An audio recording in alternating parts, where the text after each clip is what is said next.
It's one of the most overlooked and quietly profound twists in the story of life on Earth. Long before dinosaurs thundered across the land, and long before tiny mammals scurried beneath their feet, waiting for their moment to shine, there was another group that dominated the planet, a group that blurred the ancient lines between reptiles and mammals, straddling a strange and wondrous middle ground. Synapsids, sometimes called mammal-like reptiles, though that's not quite right. They weren't reptiles pretending to be mammals, and they weren't mammals still stuck in reptile suits. They were something different, something experimental, a bold evolutionary bridge between two worlds. For tens of millions of years, they ruled, conquering deserts, forests, and swamps, filling every imaginable niche, from tusked herbivores the size of hippos to razor-toothed predators with bone-crushing jaws. It was their world, and for a long time it looked like it would always be their world. But then something changed, something vast, something violent, something that tore the world they knew apart. Only a few fragile branches clung to the tree of life, survivors that would one day bloom into something new, something extraordinary. Their story isn't just a footnote in prehistoric history, it's the foundation for what would come next. So, what really happened to the Synapsids? How did the rulers of the ancient Earth become shadows, only to shape the future in ways they could never have imagined? Let's rewind. To understand the rise of the Synapsids, the strange mammal-reptile survivors, you have to go back to a time when Earth itself was almost unrecognizable. We're talking about 275 million years ago, deep in the middle of the Permian period. A time when all the continents we know today were welded together into one colossal landmass, Pangaea. Across this supercontinent stretch vast deserts, broken only by rugged mountain ranges and ancient river systems. Temperatures swung violently from searing daytime heat to freezing nighttime cold. Rain was rare, and droughts were long and brutal. Life had to be more than just tough to survive, it had to innovate. And in this hostile world, evolution was quietly laying the groundwork for something extraordinary. At first, the rulers of the land were the pelycosaurs, ancient synapsids like the sail, Bacdimetrodon. Often mistaken for dinosaurs, these creatures actually predated dinosaurs by tens of millions of years. What set synapsids apart from true reptiles was a subtle but critical feature: the single temporal fenestra behind each eye. This small hole allowed for stronger jaw muscles, a feature that evolutionary biologist Thomas S. Kemp identified as one of the earliest steps toward the powerful bite forces and high metabolisms that mammals would later master. But Dimetrodon and its kin still walked with sprawling, lizard-like gaits. They were powerful but primitive. It was from this base that something far more dynamic would arise. Around 275 million years ago, in the early Middle Permian, a new branch of synapsids emerged, the Synapsids. They didn't simply copy the old model, they reimagined it. Their legs gradually rotated underneath their bodies, supporting their weight directly and allowing them to move faster and more efficiently. Their teeth began to differentiate into specialized shapes: incisors for cutting, canines for piercing, and molars for grinding.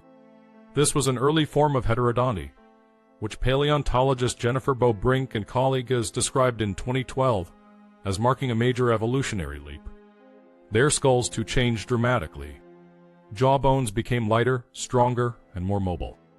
Some bones even began shrinking and migrating, a slow anatomical shift that would eventually produce the tiny ear bones found in all mammals today. It wasn't a single leap forward. Evolution moved in patches and pieces. A 2005 study from Kemp describes this as mosaic evolution, with different mammal-like traits emerging in different therapsid groups, sometimes independently, long before they ever converged in a single animal. But over time, the overall direction was unmistakable. The Synapsids were becoming faster, smarter, and more adaptable than anything the Earth had ever seen. And they didn't just survive, they dominated.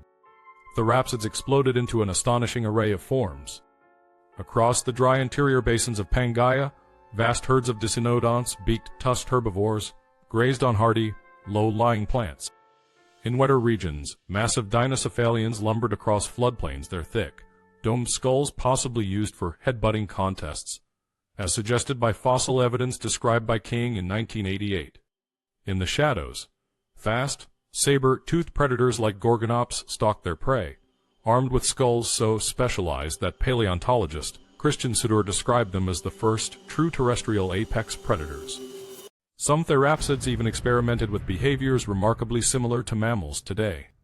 A 2011 study by Georgi Frabich showed evidence of burrowing colonies in early dicynodonts like Diictodon, hinting at complex social structures, thermoregulation strategies, and even parental care.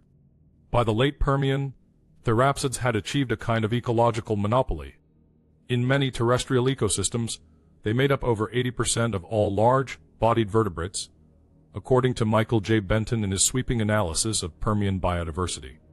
From tropical forests to desert plateaus, from swampy lowlands to high-altitude uplands, therapsids ruled. This wasn't just dominance, it was a reinvention of what it meant to be a land animal. Some lineages were likely experimenting with endothermy, the beginnings of warm-bloodedness, allowing them to survive colder nights and maintain higher levels of activity. A theory supported by isotopic studies of therapsid bones in 2010. Across Pangaea, the blueprint for mammals was being written slowly, bone by bone, tooth by tooth, breath by breath. For tens of millions of years, it was their world. But evolution, no matter how successful, is always at the mercy of the planet's deeper forces. And even the mightiest dynasties can be swept away when catastrophe strikes. The age of the therapsids was about to face a reckoning unlike anything life on Earth had ever seen, a reckoning that would erase almost everything except a few small, stubborn survivors. By the middle of the late Permian, the world was rich with life, but not the life we know today. Instead, the dominant creatures walking the Earth were the therapsids, mammal-like reptiles that had colonized almost every terrestrial niche imaginable. Across Pangaea's deserts, wetlands, and floodplains, evolution had orchestrated an astonishing variety of forms, from lumbering grazers to apex predators armed with deadly jaws. In the great arid lowlands, herds of dicynodonts grazed tirelessly on hardy, drought-resistant plants. These creatures were stocky, barrel-bodied herbivores with thick skulls and two prominent tusks curving from the upper jaw, used for defense and possibly social signaling. The most famous among them was Lystrosaurus, a survivor species destined to one day inherit the ruins of a broken world. Lystrosaurus stood just under a meter tall, about the size of a large pig, and weighed roughly 90 to 100 kg. Despite their awkward looks, broad heads, beak like mouths, and stumpy legs, these animals were remarkably successful. Lystrosaurus's simple but efficient design, including powerful digging limbs, allowed it to burrow and find shelter against droughts and predators. Stable isotope studies of their bones, conducted by a researcher named Smith in 1993, suggest they could survive extreme environmental swings better than almost any contemporary vertebrate. Towering over them in both stature and raw power were the dinocephalians, the heavyweights of the Permian herbivore guild. Among them, Machops capensis stood out, a creature built like a walking fortress, measuring nearly 5 meters long and weighing up to 1,000 kg. Machops had an incredibly thick, reinforced skull up to 15 cm thick in some regions. Paleontologists such as Rubidge and Sidor believe this armor plating evolved for ritualized headbutting, much like the battles of modern day-behorn sheep. Machops' short, powerful neck and sprawling but sturdy limbs made it less of a fast mover and more of a living tank, trudging through ancient floodplains in search of ferns and horseedale plants that flourished in wetter regions. But no ecosystem is complete without its hunters, and prowling the forests and plains were the undisputed kings of Permian carnivores, the Gorgonopsians. With elongated skulls and terrifying, saber-like teeth, Gorgonopsians were the first true apex predators on land. The largest among them, Inostrancevia alexandri, dwarfed almost all of its prey. This predator stretched over 3.5 meters from snout to tail and weighed approximately 300 kg, about the size of a large modern lion, but leaner and longer.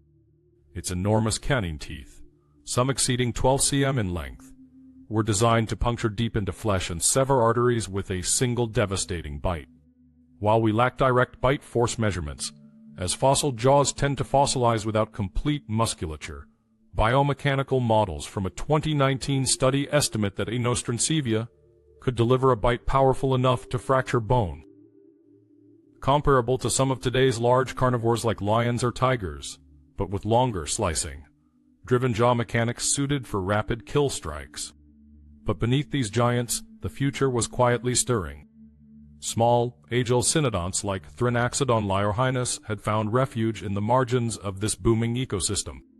Barely 50 cm long and weighing perhaps 2 to 4 kg, roughly the size of a small house cat, Transitional was a master burrower. Fossilized burrows discovered in South Africa's Karoo Basin, some containing pairs of individuals, suggest not only sophisticated social behavior, but also extended parental care, a rare evolutionary innovation outside the mammalian line, as stated by Brink and Modesto in 2007. Transition's lightly built frame, flexible spine, and sharp teeth pointed to a diet of insects, small vertebrates, and carrion. While it couldn't challenge the Gorgonopsians for dominance, its ecological strategy was clear: survival through adaptability, quickness, and finding shelter where the giants could not reach. Above ground, the atmosphere was beginning to change. The supercontinent Pangaea was growing ever drier, and vast stretches of former wetlands were drying into scrubby wastelands. Geochemical analysis in 2005 show a sharp rise in atmospheric carbon dioxide levels during the late Permian, likely driven by intense volcanic activity already stirring beneath Siberia. Temperatures rose, rains became unpredictable, and vegetation patterns shifted. Herbivores were forced to travel longer distances to find food, and predators faced longer, leaner seasons between successful hunts. Still, the therapsid-dominated ecosystems endured. Decenodont herds migrated across shrinking river systems. Gorgonopsians honed their killing techniques, and cynodonts dug deeper, moved faster, and adapted faster. Across hundreds of millions of square kilometers, life thrived in a teetering balancer, rich, complex, and perhaps precariously close to the edge without realizing it. From the hot, dry interior deserts to the swampy margins of ancient river deltas, the world was a living tapestry of evolutionary experimentation. Advanced parental care was beginning to take shape. The stage was set for the next great leap forward, and then, suddenly, violently, and irrevocably, that stage collapsed. The most devastating mass extinction in Earth's history was about to begin, and for the therapsids, life before the fall would soon become just a memory, buried under layers of ash silence and time. The end came suddenly, and it came from below. Around 252 million years ago, at the boundary between the Permian and Triassic periods, life on Earth faced a cataclysm so overwhelming that even today, it remains the greatest extinction event in the planet's history. An extinction that wiped out more than 90% of marine species and over 70% of all terrestrial vertebrate species, according to mass extinction studies synthesized in 2003. For the thriving therapsid world, which had ruled the land with unrivaled diversity and innovation, it must have seemed at first like just another shift. Climate swings had challenged them before, and droughts had come and gone. But this was no ordinary drought. This was something deeper, something elemental. The first signs stirred in the vast, cold reaches of what is now Siberia. Their fissures tore open in the Earth's crust, spewing forth unimaginable volumes of molten rock and gas. Today, we call the scar they left behind the Siberian Traps, one of the largest volcanic provinces ever to form on land. Over the course of hundreds of thousands of years, an eye blink in geological time, rivers of basalt flowed across millions of square kilometers, releasing billions of tons of carbon dioxide, methane, and sulfur dioxide into the atmosphere. Atmospheric CO2 levels, already high by modern standards, spiked catastrophically. Paleoclimate reconstructions made in 2015 show a sudden greenhouse effect that drove global temperatures upwards by at least 8 degrees Celsius. Inland deserts expanded into once fertile plains, seasonal rains failed, and water holes dried into cracked basins. The plant life that supported herbivores like Lystrosaurus and Moschops began to die off in waves, triggering a brutal ecological domino effect that cascaded upward through the food chains. For the Gorgonopsians, the apex predators of their time, the end may have been swift and brutal. As prey populations collapsed, These specialized hunters had fewer and fewer opportunities to feed. Fossil evidence, such as the sudden disappearance of large predator remains from late Permian layers in South Africa's Karoo Basin, suggests a rapid extinction event. No food, no future. But it wasn't just the land that suffered. The oceans, which had long provided a stable refuge for countless species, turned into death traps. As volcanic carbon dioxide flooded into the atmosphere, it dissolved into the seas, acidifying the water and stripping it of oxygen. Entire coral reef systems, some millions of years old, collapsed into lifeless rubble. Evidence from conodont fossils, tiny tooth, like microfossils used to track ancient ocean temperatures, indicates that some parts of the oceans warmed by more than 10 degrees Celsius in just a few thousand years, the equivalent of an evolutionary snap. Fauna's level. But more like 9 out of 10 than 1 out of 2. The warmer water couldn't hold oxygen. Deep sea currents stagnated and huge dead zones expanded across the globe. Marine reptiles, trilobites, brachiopods, and vast planktonic populations all fell into oblivion. And on land, the great Therapsid dynasties toppled one by one. The large-bodied Dinocephalians vanished first, their heavy, slow, moving forms unable to cope with the new, harsher reality. The Garganopsians, those once unstoppable apex hunters, followed soon after, victims of a broken food web they had no power to mend. Even many of the smaller, more adaptable therapsids, such as cynodonts, dicynodonts, and therocephalians, saw their numbers crushed into a handful of surviving lineages. For the survivors, life was a desperate gamble against extinction. The fossil record from this period is heartbreakingly thin. A few species of small-bodied dicynodonts, such as Lystrosaurus, somehow clung on, perhaps through sheer resilience, burrowing behavior, or an ability to switch to tougher, less selective diets.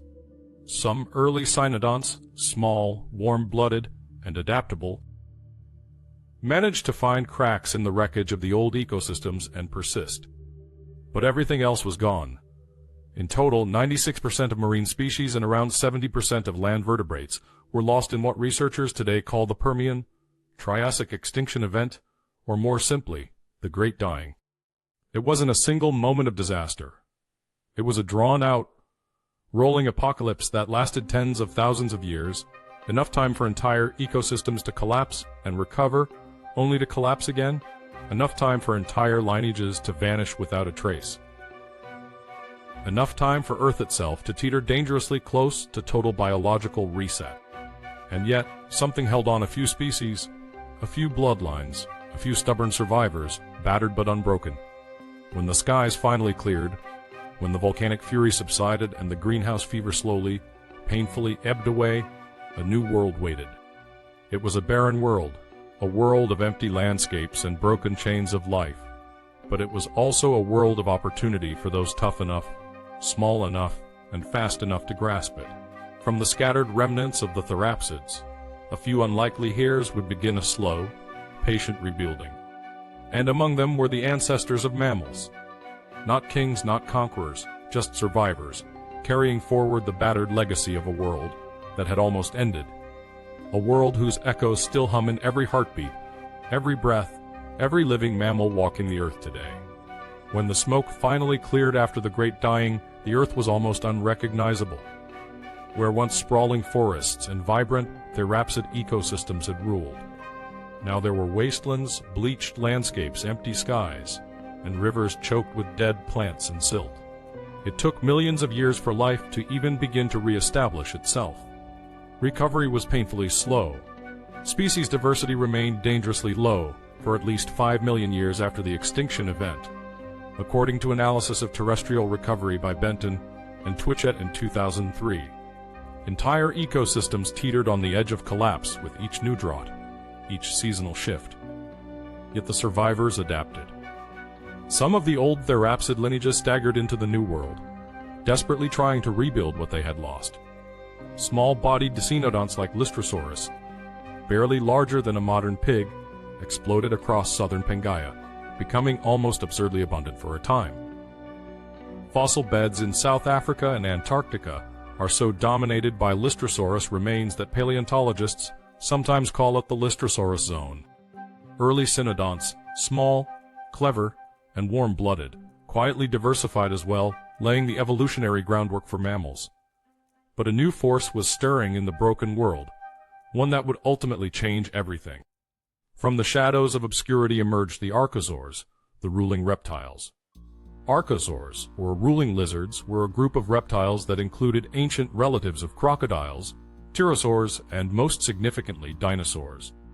At first, they were minor players, small and nimble, living in the margins left by the great dying. But what they had was potential. Archosaurs adapted to the chaotic new climate with remarkable flexibility. Some grew armored skins, others developed upright gaits, standing tall over the landscape, while many of the surviving Synapsids still clung to their sprawling posture. The most successful early archosaurs evolved light, strong bones filled with air sacs, a key innovation for fast, efficient movement, and possibly even enhanced breathing systems, as shown in studies of early archosaur anatomy in 1996. From this evolutionary crucible, the first true dinosaurs were born. The fossil record from Argentina's Chicolasto Formation, dating back around 231 million years, captures their first tentative steps into dominance. Tiny, agile hunters like Euraptor lunensis, barely 1 meter long and weighing about 10 kg, darted through the ancient forests, snatching insects and small prey.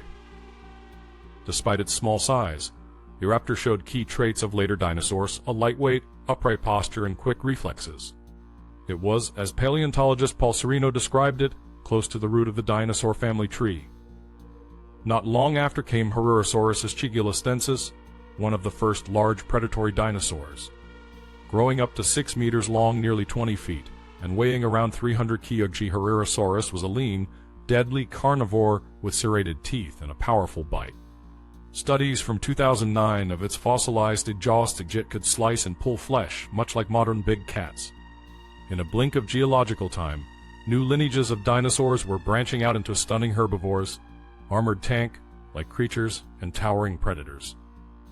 The world was changing again, and this time it wasn't the mammal-like Synapsids who were setting the rules. The archosaurs, especially the dinosaurs, thrived in the hot, dry conditions of the early Triassic and into the Jurassic.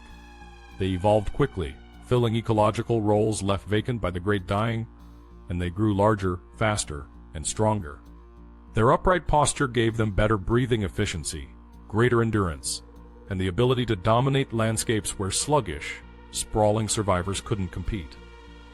Meanwhile, the Synapsid survivors struggled. Dicynodonts grew smaller and more specialized, retreating into ever-narrow ecological corners. Cynodonts remained small, scurrying nocturnal creatures, unable to challenge the rising archosaurs in size or speed. For millions of years, mammals and their Synapsid ancestors became little more than background players in a world increasingly ruled by the descendants of Euraptor and Herurosaurus. The dinosaurs had arrived, and they weren't going anywhere for a very, very long time. They would rise to create the most spectacular, dominant land vertebrates Earth had ever seen: sauropods larger than jet planes, raptors faster than any mammal could match, and predators so powerful they still haunt the human imagination today.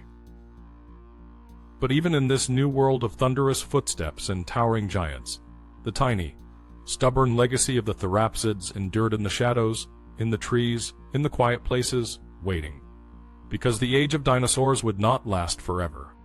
And when the giants finally fell, it would be the descendants of those burrowing, shivering cynodonts who would seize the future. The mammals were not gone, they were simply waiting for their moment, the surprising rise of us. While the dinosaurs thundered across the earth, seizing the open plains, the forests, and the skies, something quieter was unfolding beneath their feet. In the shadows among the roots of ancient ferns and towering conifers, the descendants of the battered Synapsids endured, small, scrappy, and overlooked. They had survived the Great Dying not through strength or dominance, but through adaptability, speed, and an uncanny ability to find refuge where larger creatures could not. And now, through the long reign of the dinosaurs, they continued to evolve. The earliest true mammals arose in the late Triassic, around 225 million years ago, but they did not arrive as conquerors, they arrived as survivors. The first mammals were tiny, some no bigger than a modern mouse.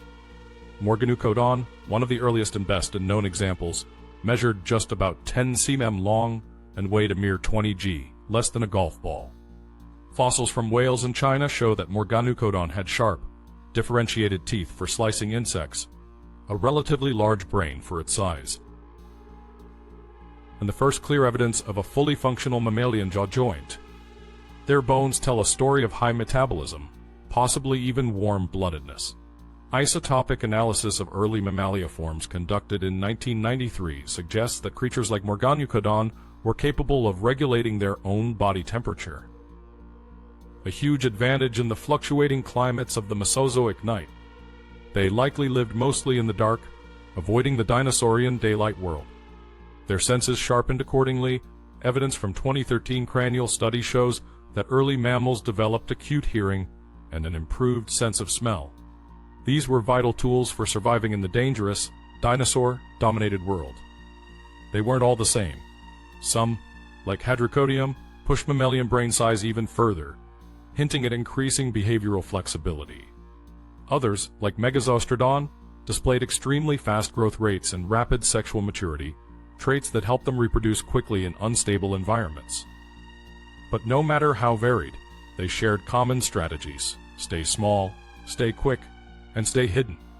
While dinosaurs grew to titanic proportions, mammals dug into burrows, climbed into trees, and glided under cover of darkness. Some, like the late Jurassic glider Veladicitherium, even evolved wing-like membranes, soaring silently through prehistoric forests millions of years before bats would appear. For over 150 million years, mammals remained second-class citizens in a dinosaur world. Yet they adapted. Each adaptation, each sharper tooth, each more sensitive ear, each quicker reflex was a quiet rebellion against extinction. This was a promise that life could find new ways to thrive, even under the crushing weight of giants. By the late Cretaceous, as flowering plants diversified and insect populations exploded, small mammals took advantage, evolving omnivorous diets and expanding their ecological niches. Species like Repenomamus from early Cretaceous China, shockingly large for its time at about 1 meter long and weighing up to 12 to 14 kg, even preyed on small dinosaurs. A fossil described by researchers in 2005 captured the bones of a juvenile ceratopsian dinosaur inside a Repenomamus' stomach, proof that mammals were not merely passive survivors but active participants in the Mesozoic ecosystem. Still, they remained in the margins. They could not outcompete the dinosaurs, not yet. It would take another disaster, a new catastrophic blow, to finally clear the stage. When the asteroid struck at the end of the Cretaceous, it was the towering dinosaurs, the dominant species of the land, who paid the highest price. But in the ashes, it was the mammals, the quiet, clever, patient descendants of the Synapsids, who seized the future. They emerged from their burrows and hidden dens into a world forever changed, and they adapted once again, growing larger, growing smarter, reclaiming the forests, the rivers, and the plains. From the tiny Morganeucodon scurrying under dinosaur feet to the emergence of primates, whales, elephants, and humans, the legacy of the Synapsids, the mammal-reptile survivors of an ancient world, lives on, not in dominance, not in the roar of power, but in the quiet, stubborn persistence of life, in the ability to endure catastrophe, to adapt, and to evolve. In every heartbeat, every breath, every mammalian eye that blinks at the stars, there is a spark that was kindled 275 million years ago, a lineage that refused to vanish, a legacy that still endures. It's not a failure, it's a foundation. It's easy, standing here in the safety of the present, to look back at the Synapsids and think they lost. They ruled the earth once, their herds crossed continents, and their predators were the deadliest things ever to walk the land. And yet, when disaster hit, their empires crumbled. When the dinosaurs rose, they were pushed into the shadows. But the truth is harsher and far more impressive. The Synapsids didn't fail. They survived one of the most brutal, merciless extinction events the planet has ever known. When volcanic hell tore open the Siberian sky and the oceans turned into poison, most life forms on Earth were wiped out. Forests burned and rivers dried to dust. temperatures soared until the very air must have felt like fire. It wasn't survival of the fittest, it was survival of the toughest. And it wasn't the giants who made it, nor was it the kings of the food chain. It was the small, the flexible, the ones who could bend without breaking. The Synapsids that endured didn't just hold on. They transformed in a world that crushed the strong and rewarded the stubborn. They rewired themselves from the inside out, built faster metabolisms, and sharpened their senses for a world gone dark and dangerous. They changed their bodies, their instincts, their very blueprints, adapting to a reality where standing still meant death. They weren't kings in shining armor, they were knife fighters in the dirt, clawing for every breath in a world that wanted them gone. And they won, not by conquering, but by outlasting. By the time the dinosaurs took over the open plains and forests, the Synapsid survivors had already built a different kind of empire, one hidden underground, in the trees, under the cover of night. Quiet, patient, relentless. Every mammal alive today, from the wolf hunting under a winter moon to the human heart beating under a city skyline, carries that bloodline. We are the legacy of creatures who refused to die. Creatures who adapted when everything else broke. The Synapsids didn't fail. They became the foundation for everything that came next. And when reminiscing about it, isn't it funny to think that we, the big monkeys that control and master the world of today, are descending from mammals who themselves descend from the rulers of the Permian world? The Synapsids, the weird reptile, mammal creatures whose echoes are in us. The story of the Synapsids should definitely feel like a warning. It doesn't matter the level of dominance you exert on your environment and the living ecosystem, your reign can stop as fast as the blink of an eye. We could be wiped out at any moment by an asteroid, a supervolcano, a lethal disease, or anything that previously happened to other species. We're not outside of the ecosystem. We're just a small part of it, and a pretty new one at that. Thanks for traveling back through deep time with us. If this journey through deep time sparked something in you, a question, a sense of awe, a reminder of what it means to endure, don't let it end here. Subscribe to the channel for more stories from the edges of extinction and survival. Like the video if it reshaped how you see our ancient roots. Share it with someone who understands that survival isn't luck, it's legacy. And drop a comment what part of the Synapsid story hit you the hardest. This channel grows with your curiosity, your clicks, your echoes. Thanks for being part of it. If you liked this video about the Synapsids, feel free to go and click on our video about the Siberian traps to understand fully what was at play on land back then. Until next time, keep listening to the echoes.